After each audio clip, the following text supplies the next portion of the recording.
All right, so Patrick Beverley, who was ejected in the fourth quarter after shoving Chris Paul in the back, tweeted this apology: CP3, emotions got the best of me last night, gang. My bad. Wasn't meant for you. Congrats on making it to the finals. Best of luck. Stephen A. Smith. Yeah. Did the Suns break the Clippers? Well, they clearly broke the Clippers, and it's sad for me to say it's rare that I'm critical of Patrick Beverley because I love the kid. I know him. I know his family, but that was real Bush League, what he did, and I was really, really happy to see him go out on Twitter and you know, apologize for what he did. That was completely uncalled for.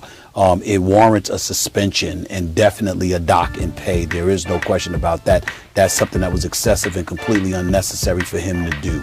Because you never know what could have been the physical repercussions from just a push. If Chris Paul had landed wrong way or anything like that, you just never know. No excuse. Whiplash, that too. There's no excuse for that whatsoever. And so I was really happy to see him do it. He's better than that. Patrick Beverley's better than that. He's a professional pest, but he's intense. He works hard and he goes after it.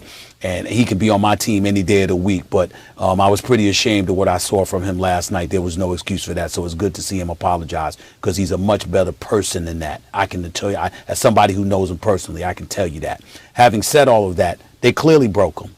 They clearly broke him because after, you know, being up 3-1 and then losing to the Clippers in Game 5, they stepped in the Staples Center on their home court, and everything the Clippers gave them last night, Phoenix Suns had an answer for. Primarily CP3. A little Devin Booker sprinkled in there as well, and Crowder hitting a couple of threes early and what have you. That definitely contributed, but in the end, it was the greatness of CP3 who reminded them there's levels to this. And apparently the Clippers still have a few dudes that ain't on that level.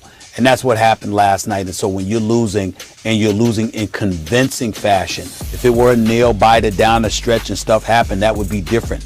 But when somebody is busting your living, you know what, like CP3 was doing to all of them last night and just answering everything they threw at them, you know, hey, that's what happens, and that's what it did. I remember, I know CP3 definitely did an acting job because DeMarcus Cousins did not connect with the elbow. But what DeMarcus Cousins missed is that the camera caught his intent. He clearly tried to hit him with the elbow and just missed. And so CP3 did a great acting job and compromised the Clippers in that regard as well. In the end, the Clippers knew that they didn't have enough, and they resorted to some tactics that are highly questionable. And it's just sad that it ended that way, but it's not that sad because everything is all right. Everybody's okay. And that's where you go with it. The Suns did not break the Clippers. They may have broke Patrick Beverley, but Patrick Beverley fixed himself by sending out that tweet. Stephen A., I agree with you. He messed up. He was, you know, Chris Paul was going off. Patrick Beverley was helpless to do anything about it. He's a very competitive guy. His emotions got the better of him. He messed up, and then he owned it. So there's that. But I don't think they broke the Clip. Look, the Clippers are clearly better than the Suns. They were missing their best player. Kawhi Leonard didn't play, and they still were playing in a Game 6. In a Game 6. And by the way, that was with the Suns. They won those 2 games at home without Chris Paul by the skin of their teeth. They were lucky to get 2 home wins by 1 possession when the other team didn't have their best player. Come on. That's not getting broken. That's actually showing you that the Clippers are better than the Suns. They just weren't. If you take the best player off of any team, usually even the second best player, they can't win. Of course not, especially in a team that was constructed top-heavy. And all the best teams are constructed top-heavy. Any team that can get their hands on an MVP caliber max contract player does. And any team that can get 2 of them, they do that too. And if one of them isn't there, AD, James Harden, Kyrie Irving, we've seen it throughout these playoffs. If one of them isn't there, that team's not going to win, period. It was a valiant effort by KD to get to a Game 7. Even though they lost 4 out of 5, it was a valiant effort for any team to extend a series without their best player. That's all that happened to the Clippers. You were born in the Bronx, were you not? Correct. Bronx, New York, right? That's right. Albert Einstein Hospital. So was I, raised in Hollis, Queens, New York. I was born in Harlem Hospital, by the way. But here's the deal, Max Kellerman. Sometimes you open your mouth, and I wonder if you have ever picked up a basketball and played in the park. I really do. I find myself scratching my head. Have you ever physically competed on any level in anything? Because, Max Kellerman, The fact that Kawhi Leonard was injured has nothing to do with the point that's being made about the Suns breaking the Clippers. Because when you're on the court without your guy, all you're thinking about in that moment is how you're feeling. You're not thinking about, oh, well, you know what, we all right because we know we better than them if we had Kawhi. You might think about that when you go in the locker room. You might think about that today, now that you're 12 plus hours removed from getting eliminated from the postseason, as you go through your exit interviews and you have an opportunity to reflect on the season that was and that could have been had you had all your ducks in a row. But in that moment, as they were playing this game last night, trying to overcome one deficit after another, after mounting another, okay? You're not thinking about, oh, well, we're supposed to be in this position because Kawhi Leonard is here. But Kawhi Leonard isn't here.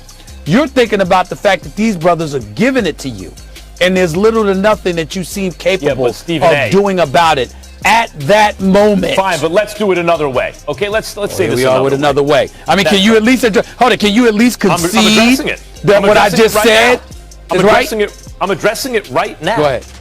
So the Atlanta Hawks are a team with a lot of fight in them. I think it's safe to say, it's fair to say, the Atlanta Hawks now are a team with a lot of fight in them. Just because their best player isn't there in Trae Young, they don't just fold, okay, let's go home. They play through it, and they actually got to win. Now, it's at home, you're right, they had certain advantages you brought up earlier, but they did it without Trae Young. Now, if Trae Young, for whatever reason, never came back to this series, but Giannis did. Let's say Giannis was playing in Game 5, and the Hawks lost in 6 games, and they didn't have Trae Young. Would we be saying the Bucks broke the Hawks? Or would we give credit to the Hawks? Hold on. Do we give credit to the Hawks for winning a couple games without Trae Young? Do I get to answer that, or are those rhetorical questions? Because I have the answer. Well, the Clippers just did that. Aren't you going to credit them for winning 2 games against a team they didn't have their best player? We're not. That's not the question. When the question was, did they break the Clippers? In other words, if you're the Clippers, how are you feeling at that particular moment? What are you going through? We're not taking any credit away from the fact that the Clippers advanced to the conference finals for the first time in their 51-year history, that they've gone farther than any other Clippers franchise has ever gone. We're not ignoring the fact that Kawhi Leonard was hurt because we know if he was healthy, they'd probably be the ones heading to the finals instead of Phoenix. We concede all of that, but the point is, if you're the Los Angeles Clippers on the court, then we got to take into account, Max, the personalities. A Trae Young, a John Collins, a Danilo Gallinari, a Lou Williams, a Kevin Huerter. Their personalities, I think anybody that watches these teams play, the personalities are a little bit different than DeMarcus Cousins, Patrick Beverley, Marcus Morris Sr., guys like that. Well, hold on. If you're going to say break, the way I take that to mean is not just you're feeling bad. It's like you give up at a certain point. You got, like, what Jay Crowder's talking about is they knew they couldn't win. At a certain point, Stephen A., it's mathematical. You know there's not enough time to come back. And that's what happened. And that's to Chris Paul's credit, not to the discredit of the Clippers. So at a certain point, the Clippers understood, damn, we don't have enough time to come back. You want to call that the moment they got broken? No, that's the moment you knew they were going to lose. You watching on TV, you knew the same as the Clippers knew. That's different than getting broken, like you've given up, like you can't do anything about it. You're the only person I know that would have that definition of being broken. You say broken? So what's the definition? Let me finish. Be quiet and let me finish. I'm not talking about them giving up. I'm saying things that get you out of your character. Clearly, many, many times throughout professional sports history, not just with basketball, but with football and other sports, particularly where physical confrontations taking place, as opposed to you playing baseball and you're in an outfield or something like that. When you have competition and you are at your wit's end, there are many instances where people get out of character because they can't deal with the level of frustration and disappointment that comes with losing in that fashion. So that's what I mean by being broken, where you have deviated from your normal form of character and you've gotten a bit worse because the circumstances are a bit too much for you to take. It doesn't mean you gave up.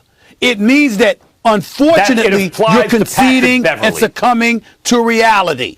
And I'm saying to you, Patrick Beverley showed it physically. But mentally and emotionally, if you're watching this game unfold, particularly as Chris Paul just closed the deal on them last night, they were all getting a bit out of character because that's what they are. Atlanta's not like that.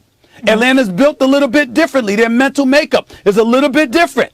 The Clippers, who pride themselves on being rough riders, overcoming one piece of odd after another, 0-2 deficits in the previous 2 series, you understand, got guys on their team that are known for being a bit truculent, are known for being a bit acerbic and really coming at you in different ways than just playing the game. Yeah. They had to succumb to Chris Paul and the younger Phoenix Suns last night, and it was a little bit much for them to take. Guys, before we go to break, I just want to give you this note because we're talking about teams with a lot of fight. At the beginning of the season, the Suns had the 13th best odds to make it to a title. The Hawks, the 18th best odds. Unbelievable when you think about it. Nobody picking either team. We'll keep it going here. Still to come on First Take, Stephen A.